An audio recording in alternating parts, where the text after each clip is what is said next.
Powered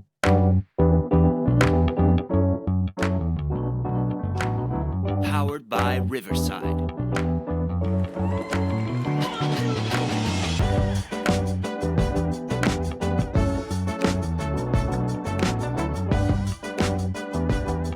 Hey, welcome to BJB Today, our new shortened summertime, shortened work week, I should say. Not as much news going on, but we will expand it and grow shows as more news comes about. We've already got kind of in the drawing board. Next week, we're pretty close to being able to look at the roster. So we'll probably have a show where we really cover the roster and just kind of break it down. And then anything else, we'll follow baseball next week, see how they do in the Big East tournament. And then it's pretty much back to basketball and off-season workouts and stuff like that. So we'll follow that. And as you know, we have some off-the-wall stuff. No, I should say off-topic discussions. And one of those is today. One of me and Mike's my favorites. We're going to preview the PGA, which is the second major this week. And that'll be a lot of fun. And we're going to talk a little bit about, first off, about Nebraska and Creighton sports. But first of all, we're going to talk about Vino Moss. Vino Moss, VinoMoss.com. Vino Moss, two great locations, one in Eagle Run, one in Legacy. Check them both out. They got live music 2 times a week on the weekends. They have wine tasting at each location. Great wine. And like Deanna was telling me the other day, if you find a bottle of wine somewhere in the town and you're like, God, I'd really like to buy that bottle, come on into Vino Moss. If they don't have it, they'll get it for you. So check it all out. All the great selection. That's Vino Moss. All right, so the baseball goes down 8-4 last night to Nebraska, and a beautiful night, a pretty good-sized crowd, and mostly Nebraska fans, but we had such bad weather this year that there was never a nice Creighton crowd at a game, Right. I didn't think. And obviously with Nebraska doing so well this year, there was a big opportunity for a lot of fans the last time to see Nebraska, especially the Omaha fans. So, Big Ten tournament, I guess, but which is a screwy format. Did you hear the format they're having? No. So they're letting everybody in. Okay. Let's see if I get this right. The top 2 teams are getting a bye. Okay. So I don't know how many teams that leaves. I think it leaves 12 because not everybody plays, because no, Wisconsin doesn't play baseball. And then I could have this totally wrong, but this is just, hear me out. This is just basically what it is. Then they're going to have, I think they're going to have 6 pods. No, that'd be too many teams. I don't know. They got the rest of the teams are in pods and they play like each other. There's 4. There's 12. That's what it is. So there's 12 teams. So there's 3 pods of 4. They play each other. So they're going to play. They're going to try and squeeze 6 games a day. I don't know how they're doing it, but it's a messed up mess. Anyway, those winners then move on to play with the other 2 that are buys in a straight up semifinal final. So there's got to be 2 pods in there somehow. Yeah, I don't know how. Maybe there's 5 teams, maybe 6 teams. I don't know. 6 would make. Yeah, it's whatever. I mean, why bring the team that's 5-22? Right. I don't get that. Yeah. I mean, I guess the Big Ten's got all the money in the world, so they're just saying, we can get more fans. They're probably, they love it. When Nebraska's good, they don't have to worry. But other years, they kind of have to worry. So maybe they're just saying, hey, we'll just bring more teams into it and maybe get a few fans from each school, and that helps out. I don't know. And those schools, stick around for 3 days, so their fans are more likely to come. I guess from that perspective, it's a good idea. Well, they'll have the number 1 team in the country here, right? In UCLA. Yeah. So yeah. Oh my God. don't follow Big Ten baseball. I was looking at them the other day. I go, they were playing Oregon, and then the game was on TV, and I just happened to see it. And they're 25-0 in the Big Ten. Right. I don't know how Yeah. they did this weekend against Oregon, who's pretty good, but Yeah. oh my word, Right. yeah. So, and Nebraska's automatically in the NCAA tournament anyway. So, Yep.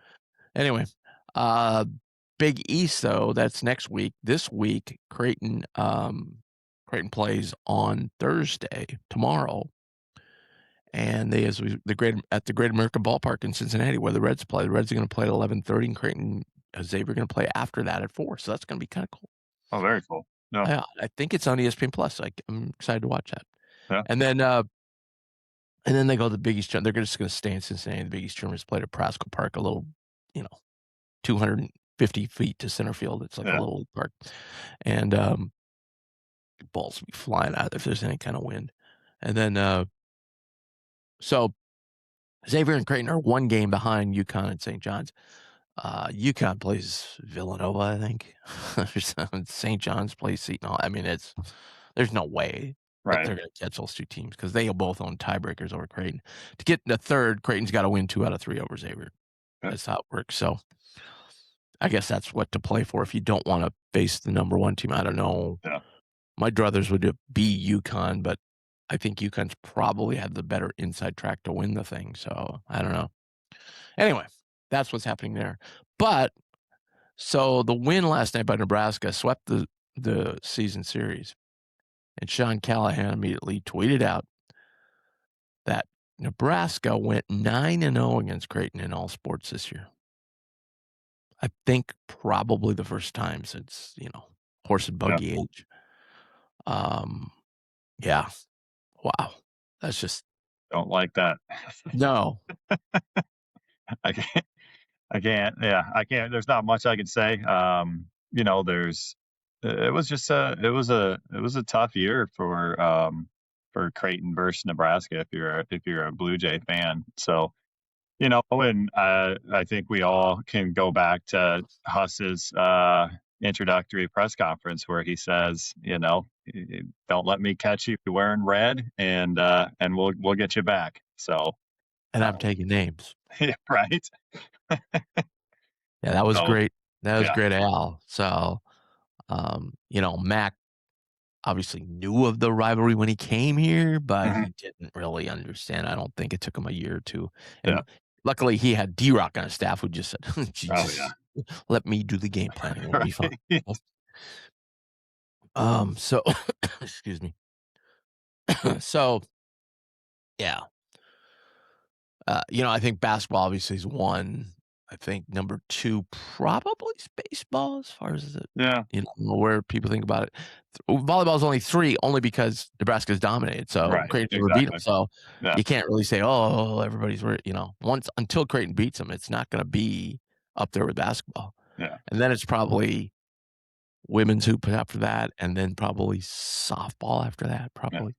Yeah. And this year Nebraska NCAA tournament had a really good women's basketball team, volleyball number 1 in the country, softball number 2 in the country, baseball top 25 in the country. So we just happened to stumble into one of those weeks. Now, like my wife asked me last night, she's like, well, what's causing this? Like, is it NIL? And I go, yeah, basically. I mean, she goes, well, why can't Creighton get better? We don't have as much money as Nebraska. Yeah. Now, I do think baseball-wise, I think Coach Kingston's got to be given, year to get his guys in here. And he'll be hitting the South real heavy. So, and I think this week and next week could make the season look better. I mean, if they won the Big East tournament, then things would look a lot better as far as what happened in baseball this year. But I think people thought there was going to be a transition year, so to speak. So, anyway, yeah. So that's the first time that's happened in a while. Right. But oddly enough, I just don't see the opposite when the opposite has happened. When we beat them in basketball, when we beat them in baseball, when we beat them in softball, when we beat them in I don't know that we beat them in softball, right? But women's basketball, I know we have. Right. I don't see the opposite with the media thing. No, it's never been that way. And So, of course, I saw some bozo like, well, we should beat a mid-major all your time. Bob well, out in his Bob texting from his tractor in Wilbur. right. So anyway, Wearing his football jersey to the basketball game. So yeah. if I told you the story way back when. So remember when Nebraska made that? Are we too young? College World Series. No. Yeah, when they Okay. had Alex Gordon, right? Yeah. Yeah. So they made College World Series. So I'm not there, but a guy that I know is there. And of course, guys wearing Eric Crouch jerseys, right? So guys wearing Eric Crouch jersey. Guy rips a double into the corner and gets a double. Plays over with, and this friend of mine told me, he goes, I'm not lying. The guy turns to the other guy and goes, if that would have been Eric Crouch, he'd have got a triple. Lord. I had never heard that one before. My God. Yeah. That's right up there with, well, we're not going to have to travel far next year. The regionals, yes. Omaha. I have seen that one. Yeah. The first rounds are in Omaha, second rounds in Kansas City, and where's the St. Louis has got the Yeah. Yeah, we're not going to travel. We can drive. Right. So before we played golf with Mitch yesterday, we're standing, and the two cart guys, they're like, oh, how the Jays gonna do this? And I thought, oh, cool, Jays, and they both admitted they're Nebraska fans. So I just said, hey, look, and Mitch is standing there. Mitch is like, leave me out of this. I just go, I just want to give you a little advice, okay? Coming from, and I went like this to me and Mitch, people who've been down the block a time or two. Just because you were good last year doesn't mean you're going to be good this year. Yeah. Ben Jacobson, I remember he had everybody back one year when we were in the Valley, and I thought, oh, God, he's consensus #1 in the conference, and he's just like, Tim, every year is different. You just never know. Yep. And so same thing there. Yeah. I mean, it takes one bad knee twist that, all of a sudden, shots went in at an alarming rate for Nebraska last year. If that doesn't happen, I mean, it's basketball. Like you cannot count As the somebody chickens. smarter than me pointed out, Rick Mast really not only could stretch the floor, but was a great passer. Yeah. Oh yeah. Was not going to a guy's just not going to fall out of a tree with those skills. Well, especially the fact he's been in the program for so long, Right. All those guys have. Yeah, and that's, Stanford hasn't, but and losing Hoiberg, man, say what you want. Oh yeah. I've always been a doubter, but man, that dude held that team together. And Lawrence, exactly. You lost your two backward. I mean, just look at if you want to, just look at what happened to Creighton. You had Ashworth, Kalkbrenner, especially Kalkbrenner and Ashworth, guys that have been in the program for a while, especially Kalkbrenner. You lose those guys, and you bring in guys that don't know the culture, the system, things like that. It's massive, and it just like I don't think not everybody understands it. Creighton fans understand it because of what everybody went through last year. Now Nebraska's, they have some guys back, but yeah, it's going to be interesting. I think everybody is, that's the thing. Like Nebraska was very, very good this year. To get to Omaha, to get to Kansas City, to get you're going to have to be really good. So again, we'll see. You never know. And now you mentioned the twist ankle. None of that, you don't know about the guys you bring in. Oh, you exactly. Just don't. Yeah. We've learned that. I mean, if anything, everybody is so, it feels like Nebraska basketball is very infatuated with Creighton basketball. So if you think that all your guys you bring in are just going to immediately jump in and be amazing and pick up where these guys left off, just look at what happened to Creighton. So, yeah, absolutely. And hey, you'll want to look at RTI Threads. Go to rtithreads.com. They got great Creighton gear, hats, T-shirts, workout gear, all kinds of stuff. So, and they come up with new things all the time. And not only that, as I said, they also can do T-shirts or polos for any like golf event, any run you have, any civic event you're doing. They're happy to design those and get those out at a great price to you. So check it all out. That's RTI Threads and rtithreads.com. All right, now we're going to move on to the PGA Golf. So what we're going to do here, we're going to have 3 categories. We're going to have the guys, they're the top 9 golfers. We each have to pick 2. Then there's the next group from there all the way down to guys just above 100 to 1 shots. Anybody in that group, you got to pick 2. And then the bottom thing, you got to pick 2. The scoring will go as such. The top 2 guys, if they win, you get 2 points. If you finish top 10, you get 1. The secondary group, if they win, you get 3 points. Top 10, you get 2. Top 25, you get 1. And the bonus group is the last group. If they win, you get 6 points. Top 10, 3 points. Top 25, 2 points. All right. So let's start at the top, Michael. There's 9 guys. I'll just read them off real quickly. Scheffler, McIlroy, Young, Rahm, Oberg, Schauffele, DeChambeau, Fitzpatrick, and Fleetwood. Those 9 guys. We got to pick 2. So you get first pick. Well, we can pick the same guy, by the way. It doesn't matter. Okay. I'm going to pick Cam Young. All right, Cam Young. Actually, I'm going to make it we can't pick the same guy. That'll make it more interesting. Okay. All right. I'm going to go with it very easy. This is like the second draft, and you didn't know who number 1 was taking, and they took the other guy, and you're like, oh, I'm jumping on this guy. Right. Scotty Scheffler. Yeah.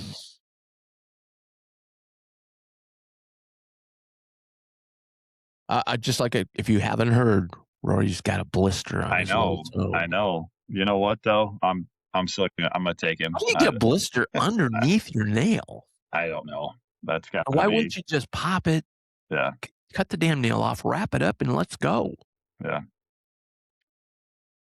So yeah, I'm not super worried about it. So I'll go with Rory.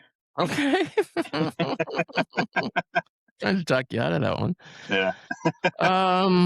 Boy, this sure feels like a Xander Schauffele golf course. By the way, they're playing at Ronimink, which I think, I don't know, they played a PGA. I think they played one of those world golf events there one time. So, yeah. It's in Philadelphia. I should reach out to Leonard. Yeah, I should have got an update on like the course. I know he told me, he goes, oh, it's really hard. He told me about the cricket club there. That was the other place where they're looking for big events. He goes, that's just super expensive. But he said Ronimink's very, very difficult.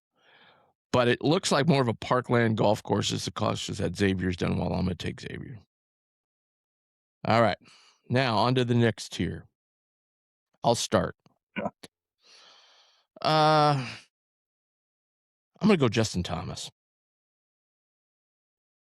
I think he's been in good form. I mean, I realize Quail Hollow is a place he likes to play. Played well there last week, but he could be a guy that's there again. Yeah, I really like that pick, and that was going to be one of mine. So, I am going to go with, because it's a major, and I just want to, Brooks Koepka. Yeah, Brooks is real close to the cutoff line, actually, the top guys, which surprises me a little bit because Brooks hasn't been in great form. So, Brooks Koepka. Oh, I love this guy in majors. This easy pick. Terrell Hatton.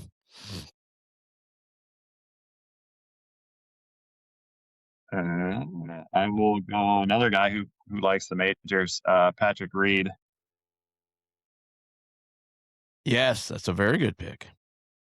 Where's he on this list? I know I saw him. I had him in tier 3. So oh yeah, he's way down. Patrick Reed. Yeah, okay, he's in there. All right, there we go. Now on to the long shots. You want to go? Or you want me to go? You can go. You let me pick first in the top group. So all right, I'm gonna go with, Ben Griffin. These are all players that are 101 or more. I'll go Ricky Fowler. Ricky Fowler is not I do He's not not believe in that group. Hold on, let okay. me double Is he in check. that?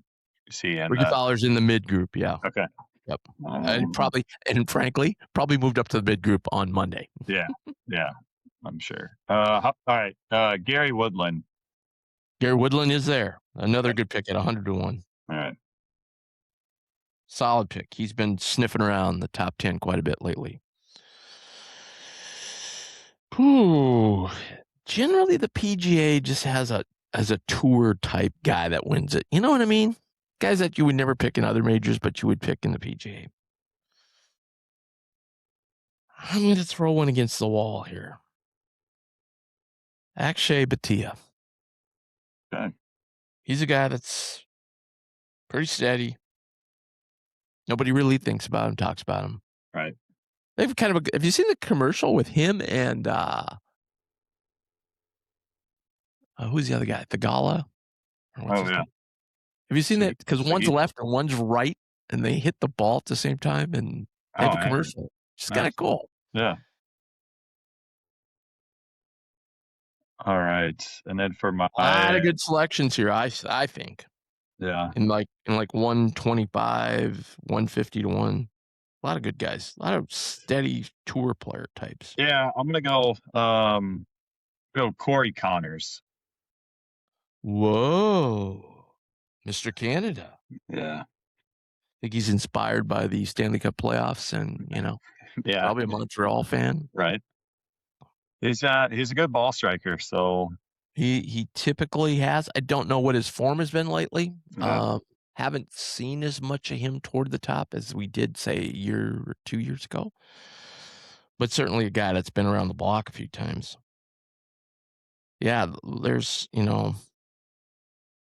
always these guys that are down like Matt McCarty, who that's why he's 150, like nobody would take him. I think he's probably a Right. top 100 guy, actually, because he's a pretty good player. Aaron Rao is kind of a guy that's No. tough. Here's a guy too. If we had more picks, Jacob Bridgman has been playing Yeah. really well the last year and a Right. half. He's at 125 to 1. That's not a bad spot. Yeah. Keegan, I don't know. If you had to just pick top 25, Keegan would be a shot, but Right. guy just past his prime. Oh, yeah. Have you watched the new Full Swing? I have not yet. No. Yeah, it's the worst, by far the worst That of was the the worst ones one. I've done Okay. so far. It was a lot of Ryder Cup-ish, and Yeah. Keegan's just whining Right. basically. You know, Hey, he was the one that let the course be set up the way it was. So I don't know why he's complaining. uh, you know, they made it. Had you not known how it finished, they made it sound like the U.S. won. Okay. All right, so there it is. So we'll score these later. We'll score these next week and see how we do. Go over to bluejaybanner.com. If you're not a member, sign up. We're going to have some info over there on some Creighton stuff going on with hoops. So check that out. And then also check out Infusion Brewing. I was over there this week as well. They've got some new beer. They got a cherry vanilla, which is really good. Same. They've got a bomb pop, which is basically a light lager. Okay. Got all their traditional beers as well. They've got a cocktail that's really good now that you can get in-house. It's not in cans, but if you go out to the tasting room, you can get it. It's really good. And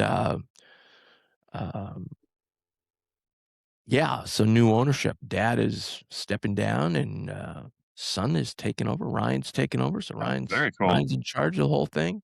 Very cool. Had to do a lot of reorganization, as one would do with a company of that size and Yeah. everything. So please get out and support them, Oh, because yeah. we'd like to see that new regime really go crazy. So I'm seeing a lot of infusion beers in different markets now, in different supermarkets and so forth. Okay. So that's awesome for them. So check them all out. We also had a discussion about an event with them here coming up later this summer. So Love it. more on that later. All right. So that's Infusion Brewing, infusionbrewing.com. Okay. That's it. Michael, thank you very much. Problem. Enjoy the beautiful weather, summer-like weather coming up here, Yeah. and we will see ya on Friday. Go Jays.